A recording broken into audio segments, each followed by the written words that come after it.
दिया। वैसे साहब कब तक आ रहे हैं सर? वो वैसे साहब हम समझते हैं कि अनकरीब आ जाएंगे वो, और उसी सिलसिले में हम लोग चाहते हैं कि वो आए तो उनका पुरज़ारा इस्तकबाल होना चाहिए। यहाँ के इश्यूज पर बात करते हैं। आप बीजेपी से अपने आप को अगर वो काला कौवा को लिख दे, अगर कोई ये सफेद कौवा सफेद हो जाएगा क्या, है ना? कोई काला कलौटा आदमी अपने आप नाम रख दिया गोरा लाल, तो गोरा हो जाएगा क्या? जदयू सेकुलर हो गई, जदयू सेकुलर हो गई। आप लोग भी भाग जाते हैं कि सेकुलर, वो कह दिया अपने आप को सेकुलर हो गया।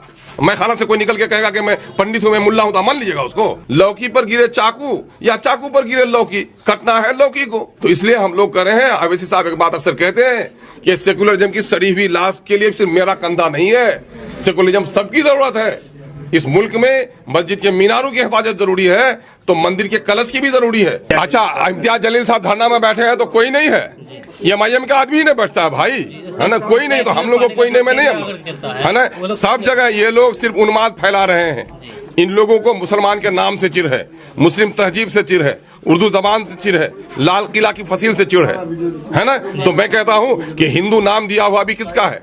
हिंदू नाम दिया हुआ भी तो फारसी का है, तो उसको भी हटा दो ना, उसको भी क्यों नहीं हटाते हो, है ना? मैं सारे हिंदुओं को बदनाम नहीं कर सकता, लेकिन जो कट्टरपंथी लोग हैं, जो लोग, सेकुलर पार्टी को इसकी जरूरत ही नहीं है। सेकुलर पार्टियां खुद चाहती हैं कि बीजेपी तलवार लेकर निकले और हम इसको डराएं कि तुम मेरे झोले में आ जाओ। सर, आज का जो ये मीटिंग जो रखा गया आपकी तरफ से, क्या मकसद क्या था इस मीटिंग का? नहीं, पार्टी की हमारी मीटिंग सीटिंग चलती ही रहती है, चूंकि अभी पार्टी में मेंबर साजी की मुहिम चल रही है और बहुत दिनों से बैरिस्टर असदुद्दीन अवैसी साहब के आने का प्रोग्राम बन रहा है। और पिछले दिनों में चूंकि हमारे एमएलए लोग जो थे, वो प्रोग्राम उस वक्त तय हो पा रहा था, इन लोगों ने दिलचस्पी नहीं दिखाई, तो अब तो मैं हूँ तनहा और उनका प्रोग्राम होना है और काफ़ी वर्कर्स का, आवाम का मुतालबा है, तो हम लोग चाहते हैं कि एक मरतबा सीमांचल वो आए, उनकी शदीद ख्वाहिश भी आने की है। महारैली का जवाब तो कहीं नहीं होगा ये आपके जो, अब देखिए, महारैली और महारैला का जवाब तो हम लोग अवैसी साहब के आने से क्या देंगे? यहाँ की जनता ही दे चुकी है कि महारैली में लोग उम्मीद गए थे महा आशाओं के साथ और वहाँ से लौटे हैं महानिराशा के साथ। तो जनता ने खुद ही उनको जवाब दे दिया है कि तुमने बुलाया था कि ये उम्मीद थी कि शायद सीमांचल के मसले के पर कोई बात करोगे, लेकिन फिर वही बीजेपी का खौफ और फिर तुम्हारे झोले में वोट, वही पुराना कारोबार। इसलिए जनता दे चुकी है, उसका जवाब नहीं। हमारा तो असल मसला है कि हम सीमांचल की बेबसी और लाचारी के खिलाफ लड़ते हैं, सीमांचल के अधिकार और हक की लड़ाई लड़ते हैं। पूरे बिहार में जो मजलूम आबादी है, दलित आबादी है, वंचित और शोषित आबादी है, हम उसकी लड़ाई लड़ रहे हैं। यही बात हम लोग सड़क पर भी, यही बात सदन में भी, यही बात हमारे राष्ट्रीय अध्यक्ष जनाब बैरिस्टर असदुद्दीन अवैसी साहब पार्लियामेंट में और मीडिया के जरिए से पूरे मुल्क में कर रहे हैं। सर, असदुद्दीन अवैसी साहब किशनगंज का दौरा करेंगे, जानकर खुशी हुई। क्या किशनगंज वासियों को, सीमांचल वासियों को सौगात भी देकर जाएंगे? हम लोग तो कोशिश कर रहे हैं, उनके कई चीजें हैं। मैं ये कह रहा हूं कि ठीक है, हम लोग की पार्टी की तरफ से जीतने के बाद भी लगभग 50 लाख रुपए का, आपको याद होगा कि हम लोगों ने कंसंट्रेशन, मेडिसिन और दूसरी चीजें जो हैं कोरोना काल में वो किया। आप लोग ये कभी सवाल पूछे कि राजद के लोग खबर भी पूछने आए, कांग्रेस के लोग खबर भी पूछने आए? जो बरसरे इख्तियार पार्टी रही, उसने सीमांचल के बेरोजगार जो लौट के आए उनकी खबर भी पूछी?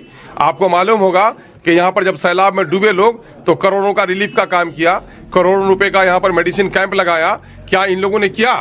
यकीनन है कि हमारे सदर को सीमांचल से खास मोहब्बत है, सीमांचल के लोगों के लिए उनकी बड़ी ख्वाहिश है कि यहाँ के गुर्बत, नाखानदगी और यहाँ के बीमारों की खिदमत की जाए। अनकरीब हम लोग समझते हैं कि वाले लोकसभा की तैयारी समझा जाए क्या इस रैली में? नहीं, तैयारी हमारी लोकसभा और राज्यसभा की या विधानसभा की तैयारी नहीं, हमारी लड़ाई है। हम अपनी लड़ाई को मुसलसल जद्दोजहद कर रहे हैं। सीमांचल के मसले का हल कर दो। बल्कि मैंने तो पैगाम भी दिया इन सो कॉल्ड सेकुलर पार्टियों के महागठबंधन को कि आए हो 25 तारीख को, आपने महारेला किया, आपका निगाहें कहीं पर, निशाना कहीं पर आपका था। बीजेपी एक बहाना था, एमआईएम पर असल निशाना था। तो मैं तो कहता हूं कि एमआईएम से अगर आप परेशान हो भाई, तो आप खुद ही कर लो ना। मैं बताता हूं कि एमआईएम के खात्मे का क्या रास्ता है। सीमांचल के लोगों को उसका हक दे दो। यहाँ पर आपने वादा किया था कि सीमांचल डेवलपमेंट काउंसिल बनाएंगे, सीमांचल डेवलपमेंट काउंसिल बना दो। यहाँ पर महानंदा बेसिन का आप रीएस्टिमेटिंग करके यहाँ पर काम शुरू करा दो। अलीगढ़ का मामला इल्तवा का शिकार है, उसको करा दो। यहाँ की बस्तियां कट रही हैं, उनको बचा दो। यहाँ पर जो पुलों का मसला है, पुलों के मसाइल हमारे हल कर दो। ये इशूज को अगर आप हल कर दोगे तो एमआईएम की कोई जरूरत ही नहीं पड़ेगी। मैं तो अपने कत्ल के साजिश में खुद शामिल हूँ, उनको रास्ता बताता हूँ, तो वो ये काम कर दें। मेरी कोई जरूरत नहीं पड़ेगी। लेकिन आज 75 सालों से हमारे मसाइल जू के तू हैं। हमसे टैक्स के पैसे लेकर दिल्ली और पटने को सजा रहे हैं। पटने में गंगा पर 3-3 किलोमीटर पर पुल बन रहा है और हमारे यहाँ मानंदा, डोक, कनकई, मेची, परमान पर 40-40 किलोमीटर पुल नहीं है। कल ही मैं पोहाखाली का दौरा किया, वहां पर बस्ता के लोगों ने बताया कि मेरे घर से दूरी है किशनगंज की 12 किलोमीटर, 15 किलोमीटर और मुझको भाया आना पड़ता है अगर ठाकुरगंज तो 75 किलोमीटर, 80 किलोमीटर। भाया पोहाखाली भी मेरा 65 किलोमीटर, 70 किलोमीटर। तो ये जो जुल्म है, ये जो ज्यादती है, अमोर में देख लीजिएगा, खाड़ी से 7 किलोमीटर, 8 किलोमीटर की दूरी पर है अमोर का ब्लॉक और आना पड़ रहा है उसको 40 किलोमीटर की दूरी पर। किशनगंज की दूरी अगर बन जाए मानंदा पर ब्रिज तो 20 किलोमीटर पर किशनगंज पहुंच जाएंगे, उनको आना पड़ रहा 60 किलोमीटर आना पड़ रहा है। मटियारी का हाल देख लीजिए, निसंदरा का हाल देख लीजिए। तो ये सारा मसाइल जो है, मसाइल तो मुंह खोले पड़े हुए हैं। सीमांचल से ज्यादा कहीं पलायन नहीं है, सीमांचल से ज्यादा ह्यूमन ट्रैफिकिंग कहीं नहीं हो रही है। सीमांचल में नाखानदगी की वजह से हमारे बच्चे नशे का शिकार हो रहे हैं, है ना, बेटियां बाजारों में बिक रही हैं। इससे ज्यादा शर्मिंदगी की कोई बात है क्या हमारे लिए? सर, पिछले दिनों से सीमांचल में एक मामला बहुत बड़े पैमाने पर हो रहा है। जो वीजा गिरोह है, जो गलत वीजा देकर लोगों को विदेश भेज रहे हैं, क्योंकि सरकार, जिन लोगों की सरकार है वो कह रहे हैं कि जनता का राज है। जनता के राज में इस तरह से गलत वीजा का जो सक्रिय गिरोह चल रहा है, उसके लिए आपके तरफ से कुछ किया जाएगा? मैं ये कह रहा हूँ कि सीमांचल के लोगों को आपने रोजगार नहीं दिया। ये दिल्ली में, पंजाब के खेतों में, हरियाणा के कीचड़ में सनकर ये गल्फ में जाकर कमा के लाते हैं, तो सिर्फ अपनी बीवी, बच्चे, माँ के लिए नहीं लाते हैं।